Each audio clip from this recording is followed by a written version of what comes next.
And good evening, everyone. I'm meteorologist Matt Bullock. Hopefully, you guys have been enjoying your Tuesday afternoon. You really can't ask for better weather than this. I mean, crystal clear skies, temperatures very comfortable in the 70s right now. You can look at our sky cams across Myrtle Beach, Murrells Inlet, those Carolina blue skies with no clouds in sight. And before work, I had the chance to take my son on a nice little walk. And again, I was loving this type of weather.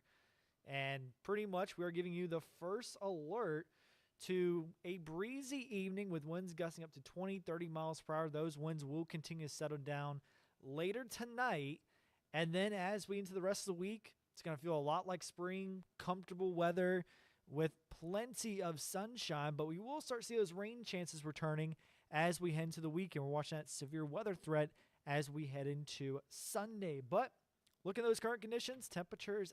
Again, at the moment, we're in the 70s all across our viewing areas. 74 in Florence, Lake City, 73 in Myrtle Beach, 70 in Conway. As I mentioned, winds are a bit breezy.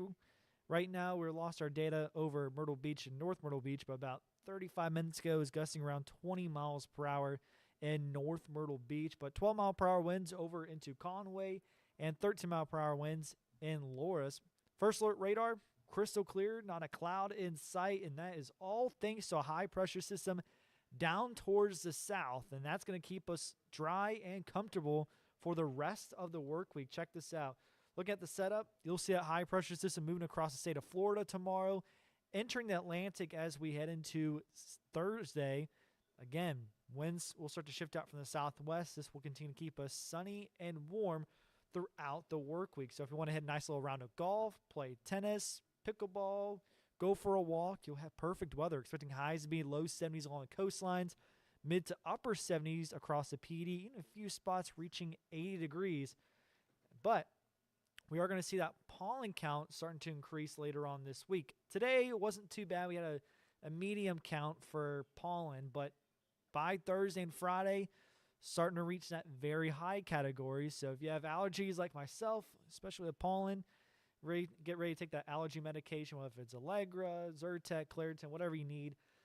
Again, that pollen count will be increasing by the end of the work week. And as we approach the weekend, we are getting the first alert to weekend storm chances.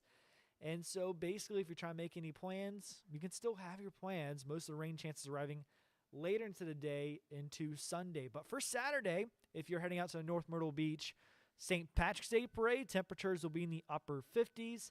And then by the afternoon, Carol, if you're heading out to the Run to the Sun car show, temperatures be in the low 70s on Saturday, mostly cloudy skies, while our inland temperatures flirting with 80 degrees on Saturday and Sunday. You can tell rain chances will stay low and cloudy for Sunday, but you start to notice those rain chances increasing as we head into Sunday evening. Let me explain why.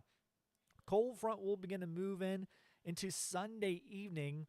Models are anticipating that cold front start to enter our area about 8, 9 o'clock and then make its way through the Grand Strand right around midnight. So far, the Storm Prediction Center has put our area under a level 2 risk for severe weather, but it all depends the timing of this system. If it arrives a little bit earlier, we'll see a better chance of severe weather. If it arrives a little bit later, that'll lessen the amount or lessen the impact for severe weather. And looking at the latest models, looks to be a high wind shear low Cape event, which means the main threat looks to be damaging winds, even that isolated tornado threat. So if you remember that cold front we had last week, kind of similar to that, but it all depends on the timing with that system. And as we look at our 7-day Grand Strand forecast, again, beautiful work week. You really can't complain as we see those temperatures into the low 70s here along the Grand Strand. Rain chances returning into Sunday evening. We'll even have isolated showers lingering into Monday morning for St. Patrick's Day, but drying out into the afternoon. Temperatures a little bit cooler, mid-60s for Monday and Tuesday, then bouncing back up into the 70s as we into midweek of next week. Inlet forecast, mid to upper 70s, few spots reaching 80 degrees for the next several days. A little bit cooler into Monday and Tuesday, then start to warm back up in the 70s into next week. And if you're wondering about that Carolina Forest wildfire, thanks to the rainfall that we saw yesterday, we saw about 1.5 inches. Right now, still at 60% containment, but the weather conditions for wildfire will continue to improve. We're expecting to see higher Relative humidity levels were last week, we saw that around 20-30%. This week, around 60 to 70%. And we're expecting those winds to calm down for the rest of the week. So these are improving wildfire conditions. And then for more details on that, you can tune in tonight at 7:11 on WMBF News, or you can download that WMBF First Alert weather app. Until then, have a great rest of your Tuesday evening.